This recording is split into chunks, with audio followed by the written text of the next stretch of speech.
Olá, boa noite. Veja no Brasil TV. O fogo ameaça uma ONG que atende animais feridos em incêndios no Pantanal de Mato Grosso. A Polícia Federal descobre um esquema bilionário de cigarros falsificados que ainda envolvia trabalho análogo à escravidão. 2 romeiros morrem na Dutra a caminho do Santuário de Aparecida, que celebra o Dia da Padroeira no próximo sábado. E ainda, na Semana das Crianças, o Dia do Cabelo Divertido mexe com a cabeça de crianças de escolas públicas e privadas no Rio. Quarta-feira, dia 9 de outubro, agora no Brasil TV.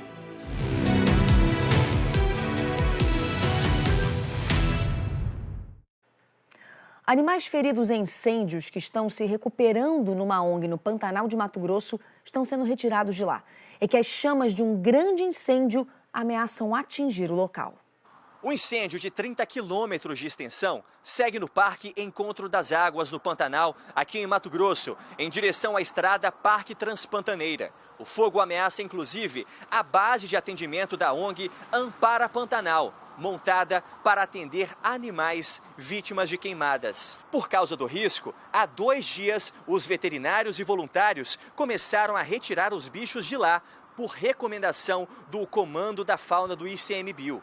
Brigadistas do Instituto estão na região, combatendo outro incêndio que ameaça atingir fazendas na Transpantaneira. Um tamanduá, uma anta e um veado foram transferidos para uma base da Secretaria Estadual de Meio Ambiente, na Estrada Transpantaneira. Hoje está a equipe de veterinários da SEMA, juntamente com a equipe de veterinários da Ampara, fazendo hoje, esse cuidado diário com os animais até que a base seja restabelecida, até que tudo volte ao normal. São animais muito debilitados, que estão em situação muito vulnerável, que chegaram queimados, que estão em tratamento, que precisam ser anestesiados e tratados diariamente. Então, realmente uma condição muito delicada de saúde. Uma onça parda ainda aguarda a transferência para um recinto em outro estado. Natan Goulart, de Cuiabá, em Mato Grosso, para o BR-TV. Em Minas Gerais, o combate ao fogo na Serra da Moeda, na região central do estado, entra no 3º dia. As chamas ameaçam as nascentes da região. Comunidades rurais estão preocupadas com as plantações e a criação de animais. A região da Serra da Moeda está toda assim, embaçada, encoberta. São 4 focos principais do incêndio. O combate aéreo com lançamento de água começou logo cedo.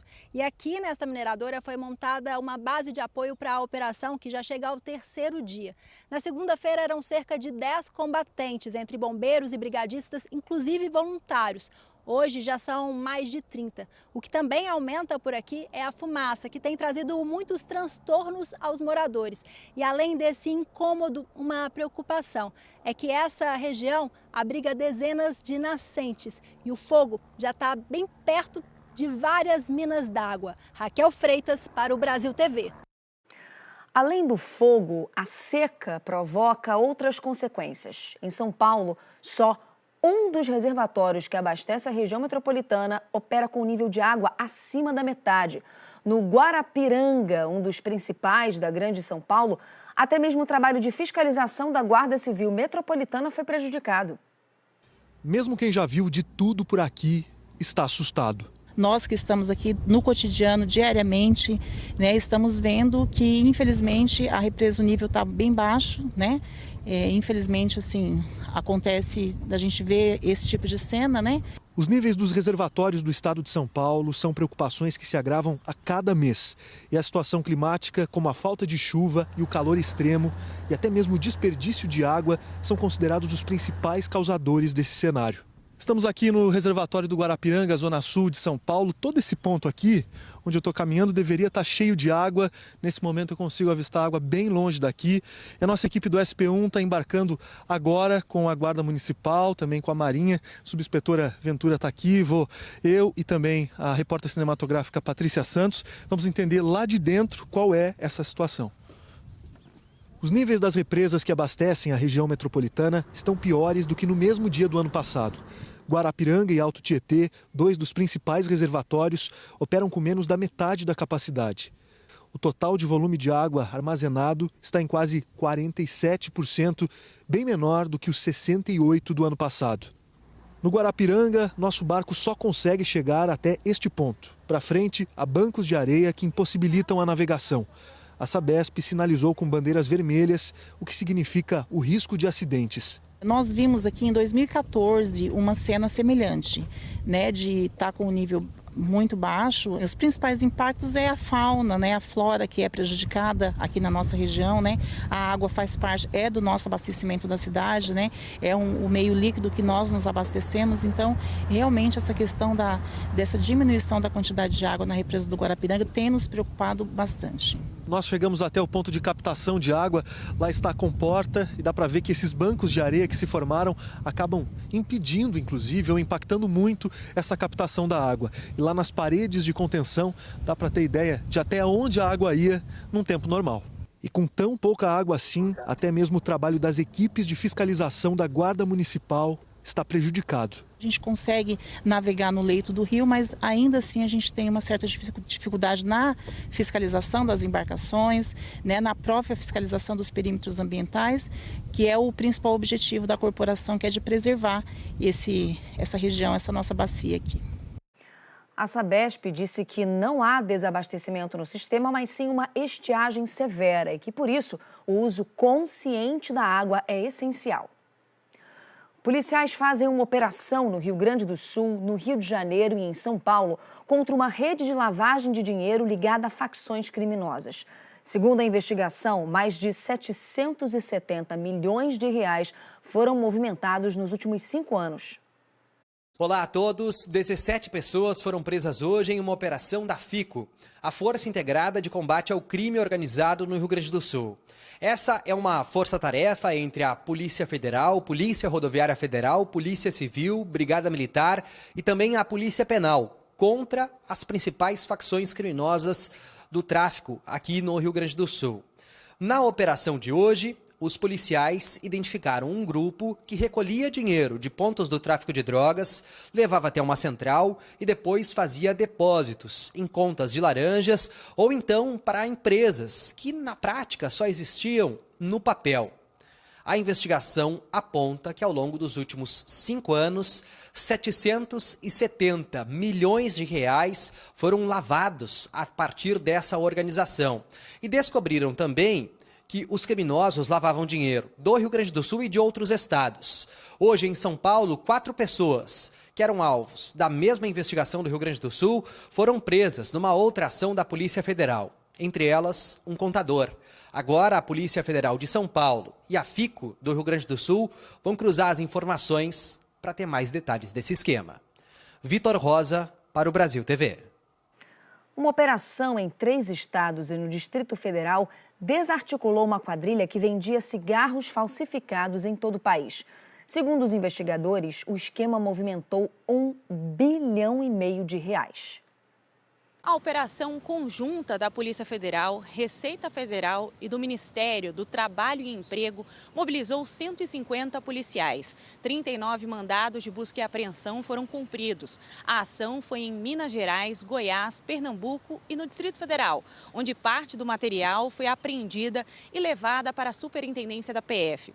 3 pessoas foram presas e uma segue foragida. Segundo a PF, as investigações apontam que a fábrica de cigarros do grupo criminoso fica em Minas Gerais e usaria mão de obra de paraguaios, trabalhando em condições análogas à escravidão.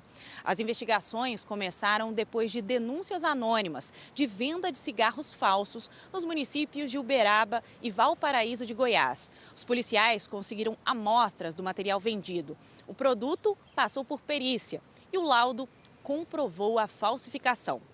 O inquérito policial indica que os investigados inicialmente vendiam cigarros legítimos e, para lucrar mais, passaram a comercializar cigarros produzidos em fábricas clandestinas. A Polícia Federal diz que os cigarros eram transportados de caminhão para vários estados do país e, para burlar a fiscalização, o grupo falsificava as notas fiscais. As investigações apontam que o esquema chegou a movimentar quase R$ 1,5 bilhão de reais. E no Rio de Janeiro teve outra operação da Polícia Civil e do Ministério Público para prender suspeitos de envolvimento num assassinato ligado ao jogo do bicho. Um dos alvos de busca e apreensão é o bicheiro Rogério Andrade, patrono da escola de samba Mocidade Independente de Padre Miguel. Por volta das 6 da manhã, os agentes da Delegacia de Homicídios e do GAECO do Ministério Público chegaram ao prédio onde mora Flávio da Silva Santos, presidente da escola de samba Mocidade Independente de Padre Miguel. Uma pistola foi encontrada na grama ao lado do prédio. De acordo com os agentes, ela foi jogada da janela do apartamento dele. Flávio acabou recebendo voz de prisão em flagrante por posse ilegal de arma de fogo. Também na Barra da Tijuca, a polícia e o Ministério Público estiveram no condomínio onde vive o bicheiro e patrono da mocidade, Rogério de Andrade, outro alvo de um mandado de buscas. Os policiais também foram ao barracão da mocidade na cidade do Samba e recolheram documentos. E estiveram na sede da escola em Padre Miguel. Outros mandados foram cumpridos em Maricá, Petrópolis e Angra dos Reis. Rogério de Andrade e Flávio da Silva Santos são investigados pela polícia, suspeitos de pertencerem a um grupo de extermínio que atua aqui no Rio, que tem como alvos desafetos numa disputa por pontos de jogo do bicho. A operação de hoje apura se os dois têm envolvimento num assassinato que aconteceu há 3 anos. O crime foi em Vargem Pequena no dia 29 de setembro de 2021. A vítima era Fábio Romualdo Mendes, que, segundo a polícia, tinha envolvimento com a contravenção. Fábio esperava a esposa dentro do carro quando 2 homens passaram numa moto e atiraram contra ele. De acordo com a polícia, Fábio disputava pontos de jogo do bicho com Rogério de Andrade. Policiais e promotores também estiveram na casa de Marcos Araújo, irmão do chefe da segurança de Rogério de Andrade, Márcio Araújo. Lá, dinheiro foi apreendido. Os 2 irmãos foram alvos de buscas. Marcos Araújo foi levado para a delegacia de homicídios porque, durante as buscas, um pássaro silvestre foi encontrado com ele sem o registro do IBAMA. Os policiais ainda foram ao batalhão da PM de Belfor Roxo, no Hospital Central da Polícia Militar, na Diretoria Geral de Pessoal da PM e em 3 presídios no complexo de Jericinó, em Bangu. Agentes penais e também da Corregedoria da PM deram apoio à operação. A Polícia Militar do Rio informou que colabora com as ações de hoje e que a Corregedoria instaurou um procedimento para acompanhar o caso. A Mocidade Independente de Padre Miguel disse que não tem relação com as investigações e que está focada nas atividades sociais com a comunidade. Não tivemos retorno da defesa de Rogério Andrade. Não conseguimos contato com a defesa de Flávio Santos e os outros alvos de mandados de busca e apreensão. Em Pernambuco, a polícia prendeu um homem que armazenava armas e munição em casa de um grupo criminoso envolvido em homicídios. Oi, Priscila. Esse homem tem 32 anos e foi preso em flagrante na segunda-feira, na própria casa, num bairro da Zona Oeste, aqui do Recife. Foram 2 meses de investigação da Polícia Civil que identificou que este homem era o armazenador de armas e também de munição. Ele tinha em casa 2 fuzis, uma pistola, mais de 100 munições, carregadores e também um smartphone. Essa prisão faz parte de uma operação maior da Polícia Civil de Pernambuco, que só em setembro prendeu 36 pessoas, apreendeu 7 armas, mais de 240 munições, além de carregadores, celulares e 5 facas. Essas armas eram usadas em crimes como homicídios aqui no Recife e na região metropolitana. O homem, preso em flagrante na segunda-feira, passou por audiência de custódia. A prisão dele foi convertida em preventiva e ele já está à disposição da Justiça em um presídio aqui da capital. Volto com você, Priscila. As equipes de resgate encontraram o corpo de um dos desaparecidos no deslizamento de terra no porto de Manacapuru, no Amazonas. O corpo foi encontrado nas primeiras horas da manhã, bem em frente à área do deslizamento pela Marinha, e o Corpo de Bombeiros retirou a vítima do rio. Frank Pinheiro de Souza, de 37 anos, era de Capiranga, município que fica a cerca de 64 quilômetros aqui de Manacapuru.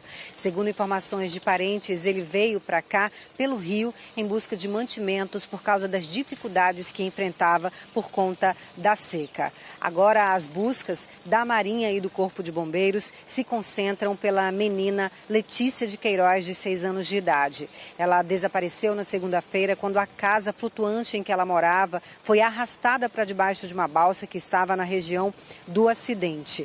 A Marinha e o Corpo de Bombeiros estão concentrando essas buscas ali nas proximidades da área do deslizamento, tanto pelo fundo do rio, fazendo um revezamento entre as equipes de mergulho com Marinha e Corpo de Bombeiros e também na área de superfície. Além da Marinha, O Ministério Público também vai investigar as possíveis causas desse acidente, porque o porto onde tudo aconteceu é privado. O DENIT informou também que técnicos estão fazendo avaliações em portos pelo estado do Amazonas por conta da seca severa e que ainda esta semana deve decretar situação de emergência na estrutura aquaviária do estado do Amazonas, que tem 46 pequenos portos pelo interior do estado. Daniela Branches, de Manacapuru, para o Brasil TV. 2 romeiros morreram, 2 ficaram feridos em 2 acidentes na Via Dutra. Eles faziam caminho a pé até o Santuário de Aparecida, no Vale do Paraíba. Um dos acidentes foi no quilômetro 188, na cidade de Santa Isabel, sentido Rio de Janeiro. Edmilson de Menezes tinha 51 anos e foi atropelado por um ônibus ontem por volta de 8h30 da noite. O sobrinho de Edmilson e um amigo dele também foram atingidos, mas passam bem. O motorista estava tudo regular com a sua documentação, foi feito o exame de etilômetro e não foi constatado consumo de álcool e a documentação toda regular do veículo também. Foi uma situação que aconteceu de noite, não havia colete refletivo, a roupa era escura, então infelizmente não estava contra o fluxo dos veículos. Então a gente reforça essas orientações para que a gente não tenha mais ocorrências como essa. Também ontem à noite, um outro romeiro morreu atropelado, na altura de Pindamonhangaba. Riberto Ferreira tinha 65 anos e fazia a romaria há 15 anos. Segundo a Polícia Rodoviária Federal, este ano, 6.000 peregrinos já passaram pela rodovia Presidente Dutra para ir à Aparecida. A expectativa é que até o dia 12 de outubro, esse número chegue a 35.000 pessoas. Eline vai agradecer a recuperação do marido. Vou fazer a romaria porque... Ai, gente, fica até emocionada, mas é uma promessa. Assim, quando der, eu vou sempre fazer. Essa é a minha primeira vez. A Polícia Rodoviária montou uma operação especial para o período. A gente reforçou o efetivo, trouxe policiais de todo o Brasil convocados para atuar aqui. A gente tem hoje mais do que o dobro dos policiais que usualmente trabalham aqui na Via Dutra. E empregados nas ações de segurança, de fiscalização de velocidade, principalmente, porque com tantos pedestres na beira da via, você precisa que os veículos transitem pelo menos na velocidade máxima estipulada. A concessionária que administra a rodovia está fazendo ações que incluem a distribuição de adesivos refletivos. Além de receber o item de segurança, todos são orientados sobre como se comportar na rodovia para evitar ocorrências. Já tem um caminho que a gente já percorreu e é muito bom. Eu estou muito confiante de chegar em paz lá e chegar bem. Muito boa a ideia dos adesivos, né? Pode fazer toda a diferença. A seguir, alimentos transgênicos sofrem modificações genéticas para que fiquem mais resistentes a pragas, por exemplo. Mas, antes dessas modificações chegarem na casa das pessoas, elas são estudadas por pesquisadores. Daqui a pouquinho.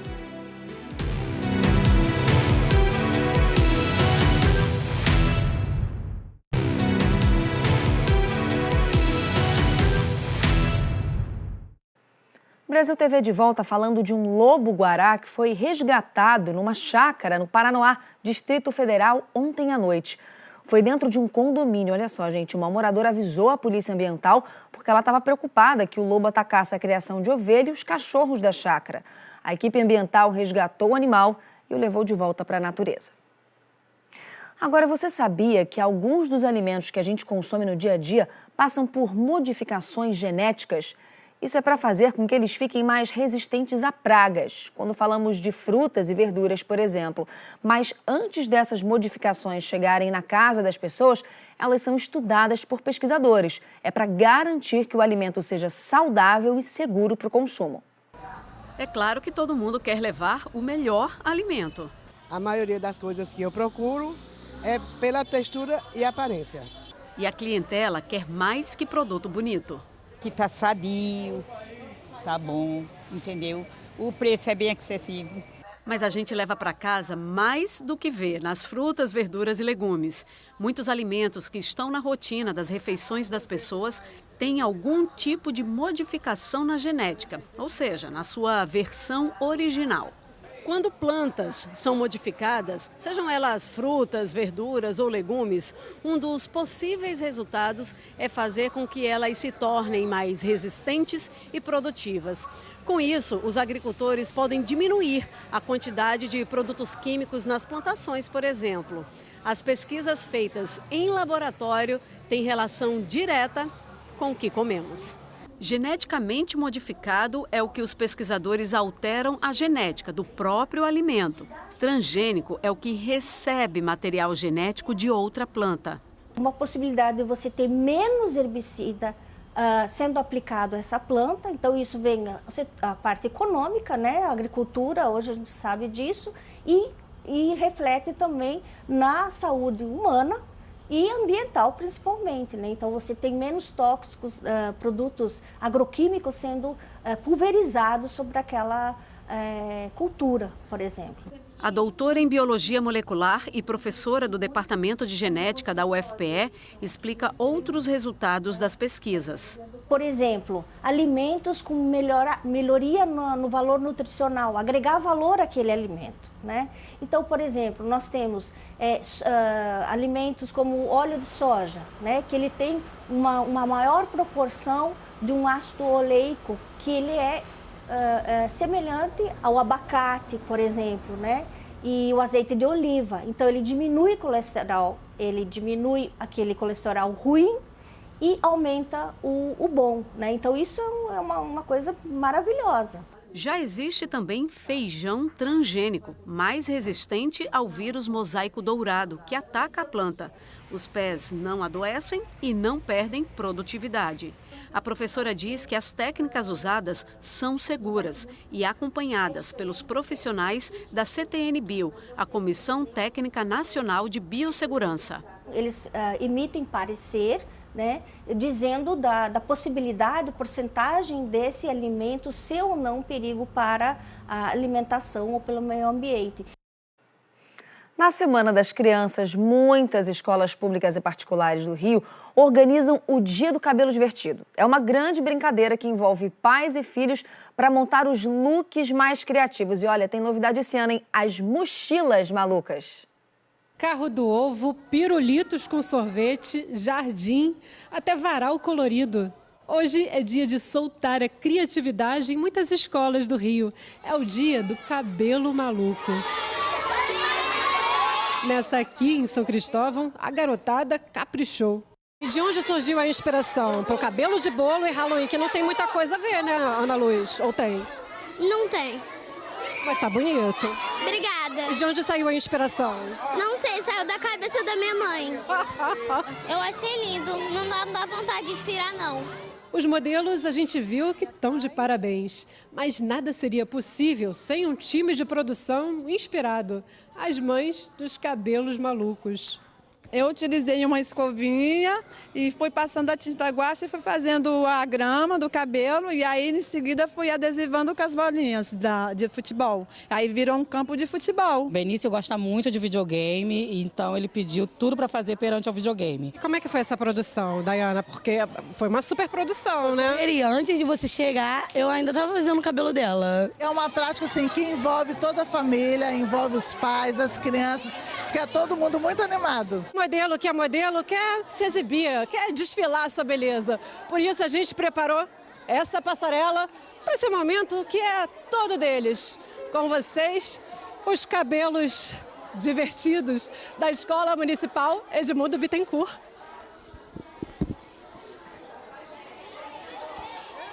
A festa continuou em outras escolas pelo Rio de Janeiro. Em Copacabana, teve Homem-Aranha com Homem-Lagarto. E olha esse cabelo de lagarto em Caxias. Em São Gonçalo, o cabelo do Theo foi de extraterrestre. Em Jacarepaguá, teve cabelo de morceguinhos e até o Pão de Açúcar. Além do cabelo maluco, também tem aluno com mochila maluca. O Lucas estava todo animado com a mochila de robô. No Meier, o Leandro, pai do João Miguel, caprichou.